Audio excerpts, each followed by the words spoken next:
சாத்தூர் சட்டமன்ற உறுப்பினராக வெற்றி பெற்ற மதிமுக வேட்பாளர் ரகுமாறன் தலைவர்கள் சிலைக்கு மாலை அணிவித்தார். விருதுநகர் மாவட்டம் சாத்தூர் சட்டமன்ற தொகுதியில் திமுக சார்பில் மதிமுக வேட்பாளர் ரகுராமன் போட்டியிட்டார். இந்நிலையில் கடந்த ஏப்ரல் 6ஆம் தேதி சட்டமன்ற தேர்தல் முடிவடைந்த நிலையில் மே 2ஆம் தேதி வாக்கு எண்ணிக்கை நடைபெற்றது. இதில் திமுக பெரும்பான்மையாக வெற்றி பெற்றது. இந்நிலையில் சாத்தூர் சட்டமன்ற தொகுதியில் திமுக வேட்பாளர் ரகுராமன் 74,174 வாக்குகள் பெற்று அதிமுக வேட்பாளர் ரவிச்சந்திரனை விட சுமார் 11,179 வாக்குகள் அதிகம் பெற்று வெற்றி பெற்றார். சாத்தூர் சட்டமன்ற தேர்தலில் வெற்றி பெற்ற ரகுராமன் தனது கூட்டணி கட்சி தோழர்களும் தொகுதி மக்களுக்கும் நன்றி தெரிவிக்கும் வகையில் சாத்தூர் நகர் பகுதியில் உள்ள காமராஜர் மற்றும் தேவர் உள்ளிட்ட தலைவர்களின் சிலைகளுக்கு மாலை அணிவித்து மரியாதை செலுத்தினார். பின்னர் முக்கிய சாலை வழியாக நடந்து பொதுமக்களுக்கு நன்றி தெரிவித்தார். நகர பெரியோர்கள் அவருக்கு மாலை மற்றும் சால்வை அணிவித்து மரியாதை செலுத்தினர்.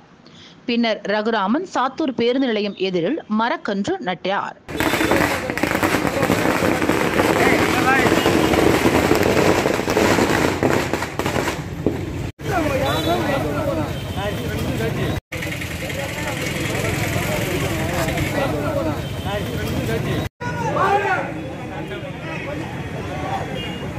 பேட்டி எடுக்கணும்ல அந்த மேலே இருக்கேன் வந்துடுறேன்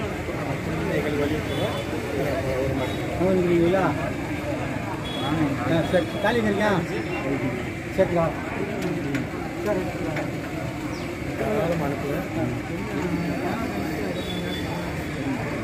கொஞ்சம் லேட்டாக இருக்குது காட்டிதானே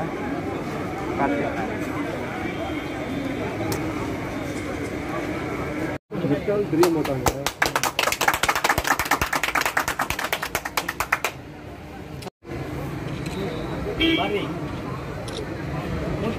ஓகேண்ணா